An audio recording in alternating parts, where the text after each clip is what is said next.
Welcome to This Never Happened, stories for adults who need therapy. Tonight's story is called Little Miss Kharma. Nobody knew exactly where Kharma lived. Some people thought she lived in the clouds. Some people thought she lived underground.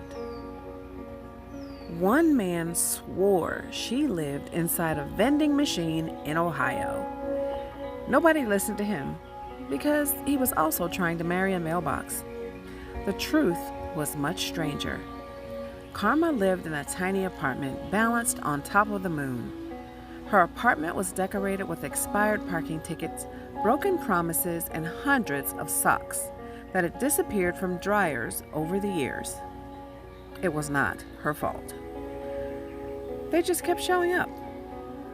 Every morning, Kharma woke up, drank a cup of lukewarm regret, checked her schedule, and groaned. Because everybody hated her. Oh, good, she sighed one morning. Another day of people blaming me for consequences. She opened her giant cosmic planner. The first appointment read, Man who cut in line at a coffee shop. Kharma snapped her fingers. Immediately, every squirrel within a 10-mile radius began judging him. Not attacking him, just judging him. Whenever he walked outside, squirrels would stop what they were doing and slowly shake their heads. The man became very uncomfortable. Lesson learned. The next appointment read, Woman who never returns shopping carts. Kharma sighed. Again?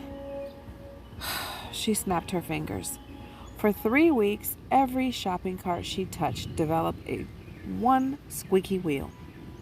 The woman finally returned a cart properly and the curse ended. Lesson learned.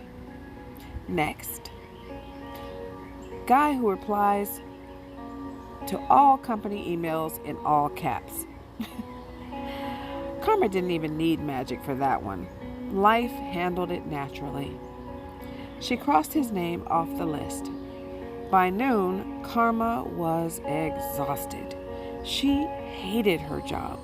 Nobody ever thanked her. Nobody ever said, Wow, Kharma, thanks for helping me become a better person. Instead, they yelled things like, Why is this happening to me? While actively doing the exact thing that caused it. One afternoon, she stopped by Earth to buy a sandwich. As she sat on a park bench eating a peanut butter and existential crisis sandwich, she noticed something strange. A woman was planting flowers. Kharma checked her planner. The woman was on the list. Years ago, she'd been selfish and rude and had hurt a lot of people. Kharma had spent months teaching her lessons. Dropped opportunities, embarrassing mistakes, heartbreaking setbacks, the usual curriculum. But now, the woman looked happy, peaceful even, different. Kharma approached carefully. Aren't you angry at me? She asked. The woman looked confused. Should I be? Well, I made your life really difficult. The woman laughed. At the time, yes, but those lessons forced me to become someone better. She pointed toward the flowers. I wouldn't be this person without them. Kharma blinked. Nobody had ever said that before. Later that day, she met a musician whose arrogance had once been larger than several small countries. After a series of spectacular failures, he'd become humble and kind. He thanked her too. Then she met a scientist who learned patience, a baker who learned forgiveness, a professional llama translator who learned honesty. That one required a lot of paperwork. But by sunset, Kharma was confused. She returned home and stared out her apartment window. up at the stars. Maybe she wasn't a villain after all. Maybe she wasn't punishment. Maybe she was just a teacher nobody wanted until after the lesson was over.